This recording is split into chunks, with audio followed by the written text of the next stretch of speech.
Happy Monday, climber. Happy June. We're getting into the summer. Like I said, a month in. I always say May is part of my summer just because we get our summer stuff rolling in May. So June, July, and August. I just heard a podcast or a little video today from Ed Millett, who's kind of one of my guys that I go to. I would have loved an opportunity to have a chance to meet him. But one of the things he talked about was the separators that we can get. And a lot of times people take off June, July, and August. I know we try to get ready for the summer, but once summer hits, we really look to take time off. It's like, well, this is my vacation time.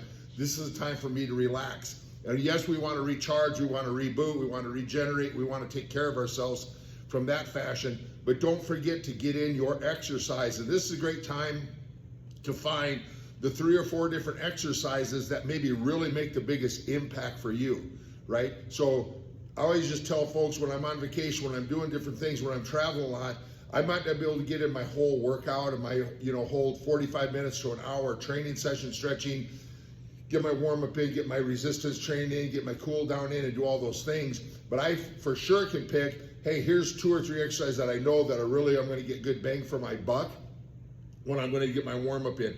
Here's 2 or 3 strengthening exercises for today that I can get in that are really going to help make an impact. And then when I cool down, it's like, here's my stretching and rolling that I know are going to help me feel better throughout the day. Because again, I have tight hips and lower back and stuff because I have 2 fake hips and just kind of banged up from a life of playing football and sports as I get older. So I have to take care of those things. What I'm going to show today is just one really quick stretch. And if you join us on Wednesday, I'm still kind of in the hip and back area because I have a lot of folks reaching out. So for this next Wednesday for the workout, I'm going to show 4 different moves and exercises that I think can really have an impact on the lower back through the hips and just helps take away some of that back pain. And I know when back pain goes away, my upper body, my shoulders and everything feel better. A stretch I want to just show today is stretching that lower back and that QL. And I'm literally just at our table here in our conference room in the weight room.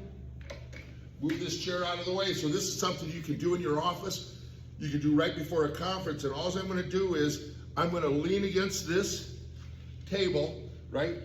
Take my outside leg and put it to the inside. I'm taking my outside foot and I'm going to push my hip forward and I'm just doing a hip drop and putting a stretch. And I'm going to hold for about a 3 count. 1, 2, 3. And what I want to make sure is I'm not just leaning into the table, but I'm keeping my chest back and I'm going to push and drive this hip forward and through like I'm trying to square my hips up as I let that hip drop through. And you're going to feel a stretch on the outside through the hip and into that lower back as I drop through. As I push and drive through and make sure that hip stays pushed forward when I'm in that position and moving forward. You're going to feel that great stretch on that lower back. And then the other one I'm just going to show really, really quick to help with the upper body is I can go from my chair. I like to be able to go down because I get a little bit deeper. And we've shown this one before from a bench. But I can do this on the edge of my desk. I can do it again on a conference room. I have a table in my office. I'm just putting my hands, just like I'm at church, right? Going to do my prayers, but all I'm going to do is let my head drop between my arms. Breathe out. Let those shoulder blades come back together. Stretch the front side. And feel the back side release. Again, I want to hold that one for about 20 to 30 seconds.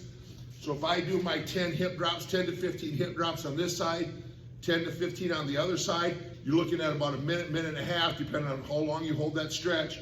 Do this one for about 30 seconds. In a matter of 2 to 3 minutes, you can get your whole backside feeling pretty open and good. Move on to your next client, scan again, or just be able to sit at your computer and feel a little bit more relief while you're sitting in your chair and being in a better position. Go give those 2 a try today. Hey, and then like we say, make sure we rock and roll through June. This is the separator, right?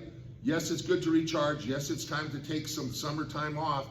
But if you completely stop doing what you're doing, that's the key between those who stop and those who continue will take small little baby steps, because baby steps still keep you moving forward to help you continue to climb. Keep climbing in June. Let's make this a great one.